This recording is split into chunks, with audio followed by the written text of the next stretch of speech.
Bonjour à toutes et à tous. On s'attaque à une dernière notion concernant les vecteurs, avec ce qu'on appelle les vecteurs collinéaires. Et on ne va pas faire durer le suspense très longtemps, des vecteurs collinéaires sont des vecteurs ayant la même direction.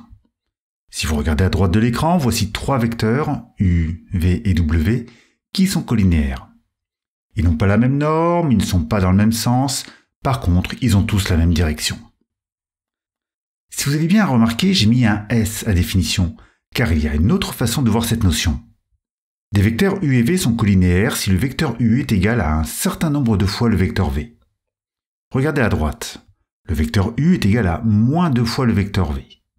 Moins 2 car U et V ne sont pas dans le même sens et que la norme de U est égale à 2 fois celle de V.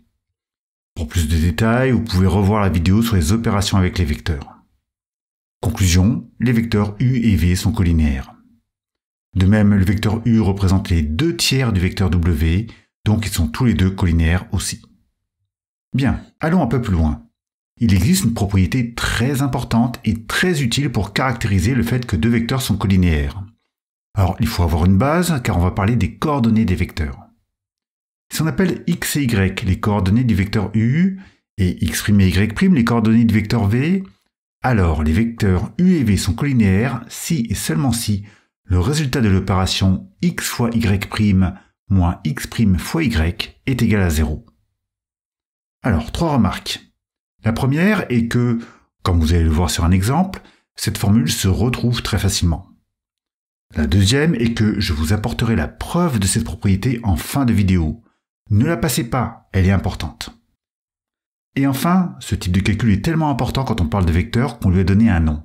On appelle ça le déterminant des vecteurs U et V. Et on a même une notation pour ça, c'est plus pratique quand on rédige. Regardez à droite. Les coordonnées des vecteurs U et V dans la base IJ sont 4 et 2 pour U et moins 2 et moins 1 pour V. Pour calculer le déterminant, voilà comment on peut retrouver facilement le calcul. Il faut multiplier ces deux nombres et on soustrait ce deuxième produit. Ça ressemble beaucoup à un produit en croix et ce n'est pas tout à fait un hasard, vous verrez cela dans la preuve. On finit le calcul, 4 fois moins 1 ça fait moins 4, et moins 2 fois moins 2 ça fait plus 4. Et moins 4 plus 4 ça fait 0. Donc les vecteurs U et V sont bien collinéaires. Voilà pour ce cours sur les vecteurs collinéaires. Et dans la prochaine vidéo, on verra des exemples d'application de cette notion avec des calculs de déterminants. Mais avant de finir, on va justement voir la preuve de cette propriété. C'est important pour vous de comprendre ce qui va suivre car même si on ne va pas forcément vous demander de refaire le même genre de démonstration dans l'immédiat, il faut comprendre la logique qui se cache derrière les propriétés et théorèmes que vous apprenez. Ici, le si et seulement si signifie qu'il y a en réalité deux affirmations à démontrer. Il faut déjà réussir à démontrer que si les vecteurs U et V sont collinéaires, alors le déterminant est égal à 0. Ensuite, il faut réussir à démontrer la réciproque, à savoir que si le déterminant est égal à 0, alors les vecteurs U et V sont collinéaires. Allez, c'est parti pour ce qu'on appelle le sens direct de la propriété. On suppose que les vecteurs U et V sont collinéaires. Par définition, cela signifie que le vecteur U est égal à un certain nombre k fois le vecteur V. Si on regarde ce que cela donne au niveau des coordonnées, cela signifie que les coordonnées du vecteur U sont égales à k fois les coordonnées du vecteur V. On a donc ces deux égalités, x égale k fois x' et y égale k fois y'. L'astuce va être ici de multiplier les deux membres de la première égalité par y' et les deux membres de la deuxième égalité par x'. Et si vous regardez ce qu'on a ici, on voit que les membres de droite des deux égalités sont égaux.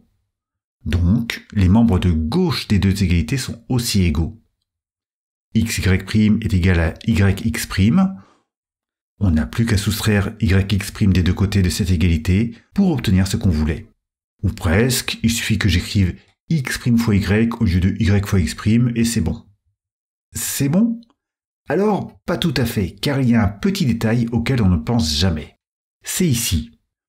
On peut multiplier des deux côtés par y' ou par x', mais uniquement si x' et y' sont différents de 0. Donc uniquement si le vecteur V est différent du vecteur nul. Il faut donc en plus étudier le cas où le vecteur V est nul. Alors cela veut dire que x' et y' valent tous les deux 0. Dans ce cas, le déterminant des vecteurs u et v, qui est égal à xy' moins x'y, donne x fois 0 moins 0 fois y.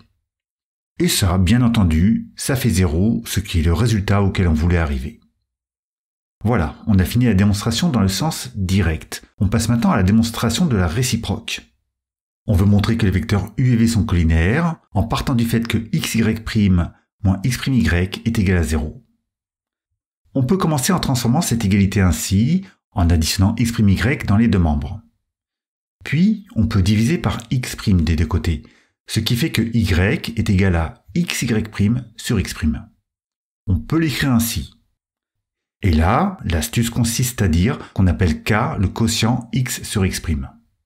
Voyons voir ce que cela donne avec cette lettre k.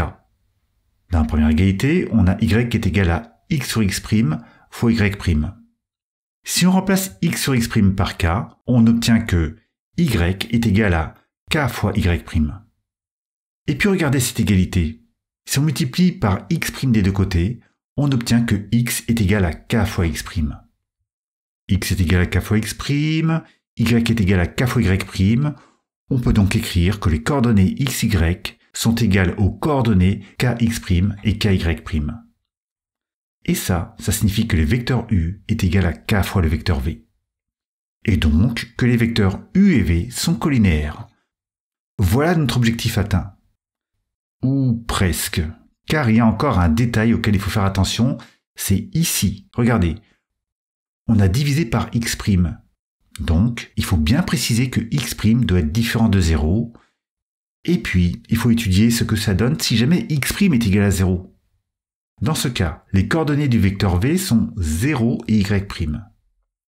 Et puis aussi, vu que x' est égal à 0, alors dans le déterminant, on a x' fois y qui est égal à 0. Donc, il ne reste que x fois y' qui fait aussi 0. Ce produit est nul, ce qui nous fait deux possibilités. Soit c'est x qui est égal à 0, soit c'est y' qui fait 0. Si c'est x qui fait 0, alors ça veut dire qu'on a deux vecteurs avec des coordonnées ainsi. Ils sont tous les deux collinaires au vecteur j, comme sur cet exemple, donc ils sont tous les deux collinaires. Si c'est y' qui fait 0, alors le vecteur v est le vecteur nul. Et ce qu'il faut savoir, c'est que le vecteur nul est collinaire à n'importe quel vecteur, car on peut toujours écrire que le vecteur nul est égal à 0 fois n'importe quel vecteur. Cela permet une nouvelle fois d'affirmer que les vecteurs u et v sont collinaires. Et cela met un terme définitif à cette démonstration. Alors, que retenir de cette démonstration longue et un peu compliquée ? Eh bien déjà, ça vous permet de voir que toutes les propriétés, théorèmes, etc. qu'on vous donne viennent de quelque part. Elles ne sont pas inventées à partir de rien. Elles sont découvertes et vérifiées de cette façon. Ensuite, le principe. Pour démontrer ce qu'on appelle une équivalence, il faut alternativement partir d'un des deux énoncés pour arriver à l'autre, puis démontrer la réciproque. C'est une démarche très classique qu'il va vous falloir apprivoiser petit à petit. Enfin, ce qui rend ce genre de démonstration un peu délicat, ce sont tous les petits détails auxquels il faut faire attention, notamment dès qu'il y a des quotients. Il faut toujours prévoir le cas de la division par 0. Et pour finir, ce qu'il faut retenir, c'est qu'il est vraiment préférable d'apprendre par cœur toutes les propriétés qu'on vous donne, plutôt que de se dire qu'on va les retrouver tout seul.